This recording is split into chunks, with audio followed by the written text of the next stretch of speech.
renderforest.com.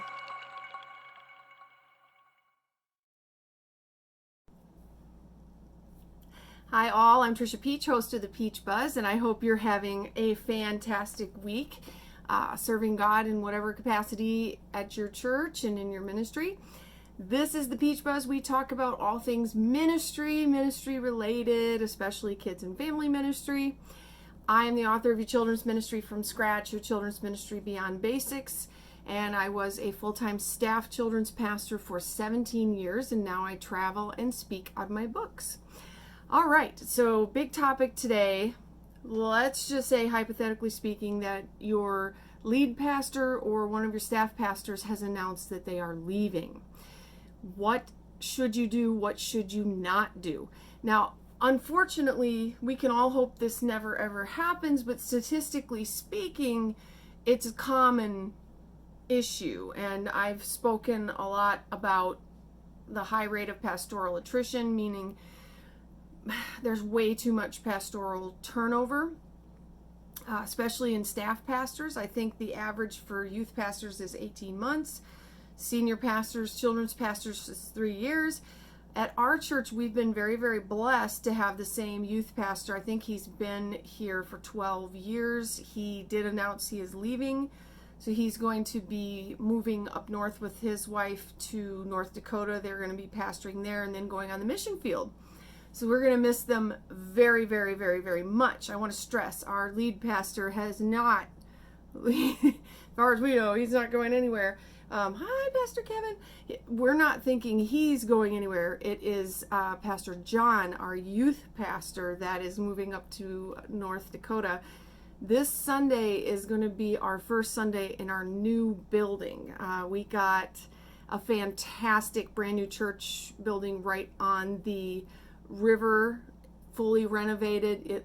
It looks incredible. I'm very excited for the Sunday. But it's also bittersweet because Pastor John and Amy, we're having a potluck goodbye for them coming up. What should you do? What should you not do? Okay, number one, especially if they've been at your church a long time, everybody wants to know every detail. I know this because I've been through several pastoral transitions myself, both on either end as the one leaving or when someone else is leaving. You need to respect their privacy. If they don't want to tell you the reasons why, then I would not press them. They may not be able to. Most of the time, they are not able to talk about why they are having to leave or why they are leaving. And usually at a church, the gossip train gets going and we want some details. And I will just, if you are the staff person leaving, I'm just going to tell you this right now. If you're thinking no one's going to ask you, wrong. They're going to ask you, why are you leaving? Where are you going to? Are you going to a different church? What happened? Did you have a conflict with so-and-so? So you're going to have to prepare yourself for that. And the pat standard answer is, drum roll, God has called me somewhere else. And that is true. It is a blanket though. And I know for me and several other pastors, when we hear that God is calling me on, God is calling me somewhere else, for me, my brain just corrects that to, I'm not going to tell you. And that's okay. You don't have to. It's not, you are under no obligation to give people the details. You can use the blanket, God's calling me elsewhere. For our youth pastor, he's going on the mission field. He and his wife feel called on the mission field. Sometimes there's nothing more beyond that. Sometimes there's been conflict. Sometimes there's been upheaval, a forced exit.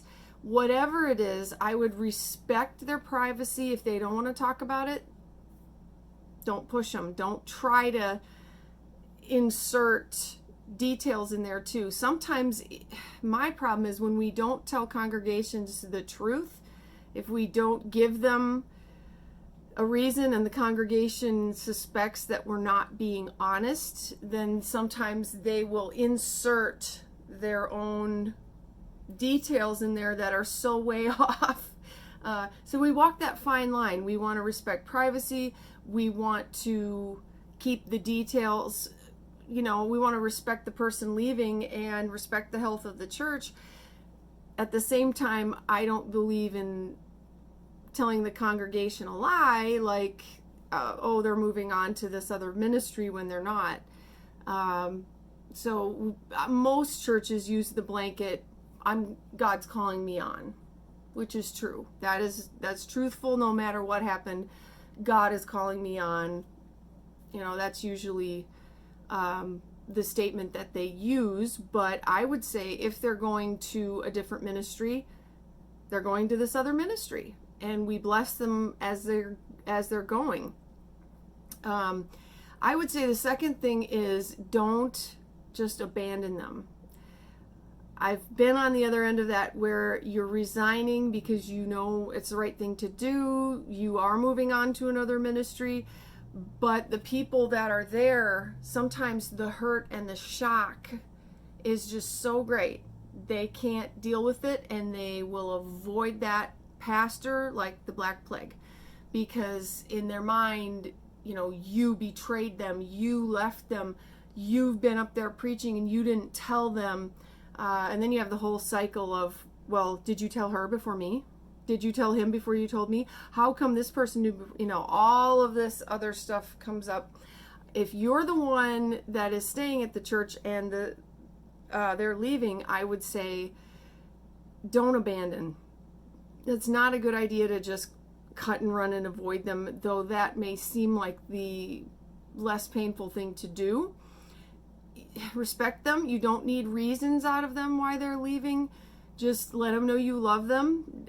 This could be one of the hardest things they've ever gone through. Just because you don't see it doesn't mean it's not happening.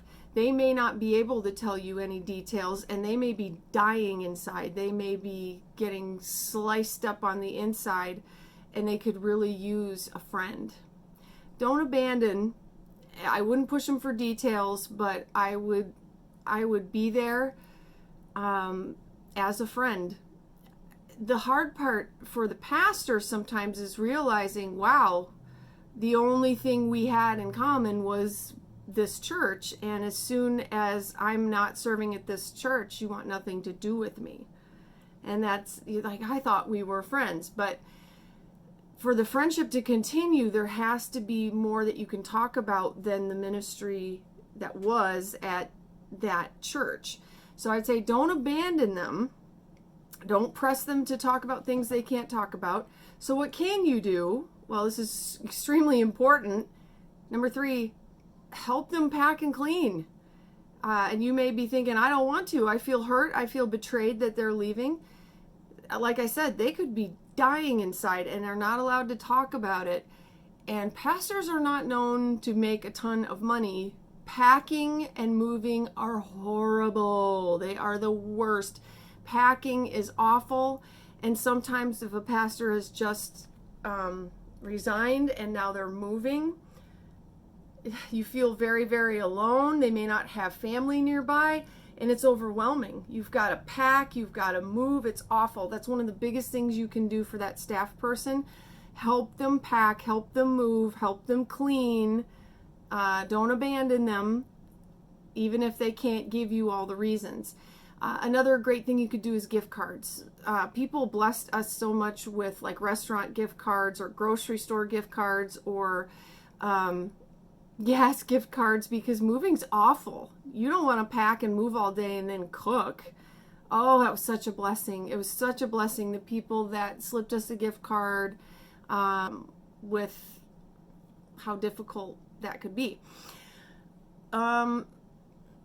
I would say too, do a goodbye party. I've described the goodbye parties sometimes as like attending my own funeral, hearing my own liturgy. So I see the pros and cons of having a goodbye party, but I think it's important, just like for a funeral. I've likened it to a funeral. It's important for everyone to get to say their goodbyes and have that severing of, oh my goodness, this is really happening. Because sometimes we are still living in denial, and it makes it real. I have to face it. I think a goodbye party is really important for a chance to say goodbye to people, to acknowledge all the incredible ministry that got to happen there. So yes, I would say do a goodbye party. I've heard pastors say, I left and I was there that many years and they didn't even give me a goodbye party. Well, sometimes the reason for that is the people are so hurt, they're avoiding the pastor because they just can't face it. Or others I've seen, the pastor's the one that calls all the shots and organizes everything, so no one knows how to organize the goodbye party unless the pastor is saying, you do this, you do this, you do that. But I do think a goodbye party is extremely important. Right along with that, that meant the most to me when I've had to leave a position was handmade cards and memories. Oh my goodness, one of the greatest was a memory book from a church that I had been at and served, and these memories from the different kids ministry musicals we had done and the outreaches we had done. That still to this day means so much to me, and I reread the handwritten notes and cards and letters from the kids and from our leaders. They meant the world to me. Again, when you're going through that hard time, and I think pastors will say, God called me, so it's all good. But I know for me, any transition, even very necessary, is still painful. It's still painful. And those memories were just wonderful. I'd also say testimony letters, so a pastor can look back on, hey, God did some amazing things there. And then this kind of goes along with, you have to have a friendship that is not just about the church. So if let's say you've had a special relationship with this staff person, that you would actually count yourself deep friends. And I have a few of those through the years that were more family. They were more family to us than friends because we didn't have family close by, and they were there on Thanksgivings and Christmases when we couldn't get home. These people were more like family, and I wanted to continue that friendship after leaving as a staff person, and I have heard that's not possible. I would correct that it is possible, but the only way it's possible is if you find other things to talk about outside of that church ministry situation. Because if that's all you have together, it is going to end. There's only so much you can talk about what happened 5 years ago, 10 years ago, or what's going on there now. My mom actually said to someone, I really want to stay being your friend, and to be your friend, we can't talk about what's going on at that church all the time. This one that they had served at, she just wanted to move on with it, and she's remained really good friends with these individuals because they found things that they still have in common. Hopefully the Lord, Jesus, you have that in common, and you find interests that you still have in common. Can you remain friends with a staff or senior pastor that has left your church? Yes, I really hope so. But to do that, you have to find other things that you have in common that you can build that friendship around. Okay?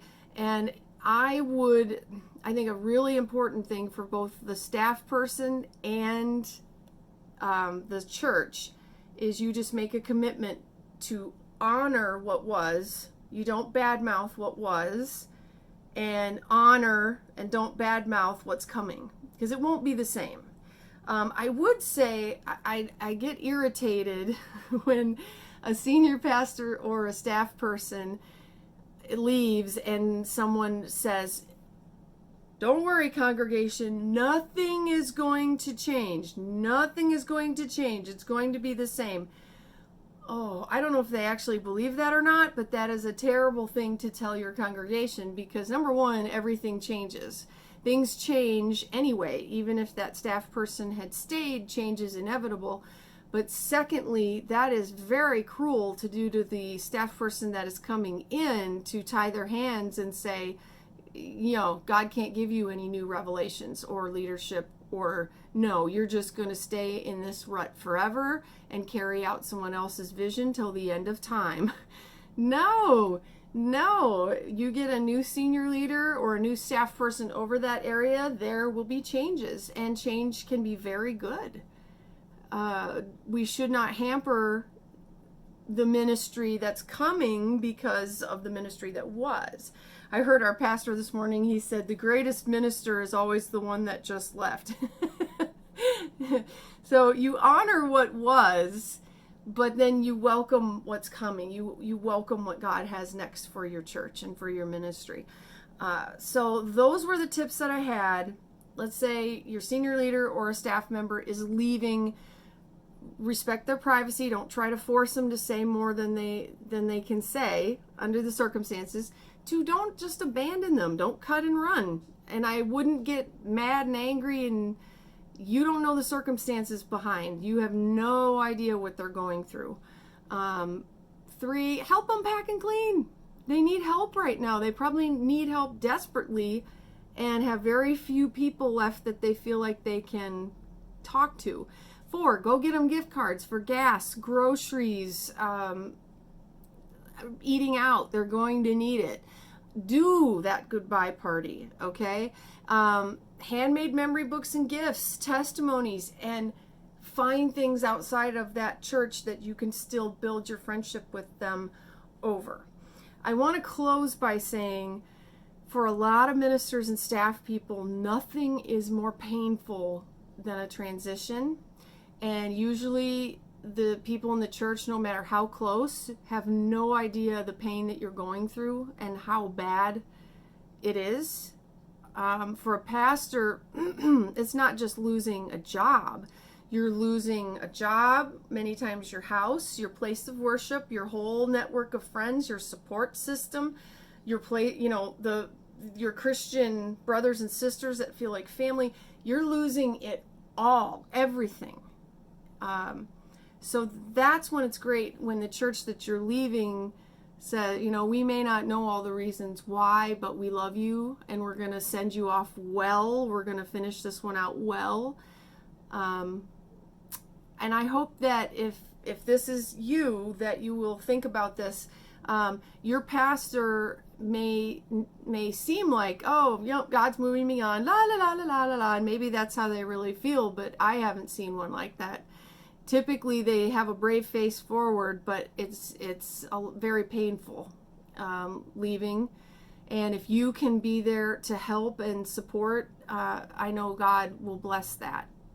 All right. Thank you so much. Have you had a bad circumstance with a pastor leaving, or maybe you were the staff person that left? Leave your comment down below. I read them all.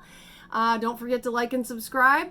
Thank you for what you do for Jesus and his church. And as always, I will see you next week on the Peach Buzz. Bye.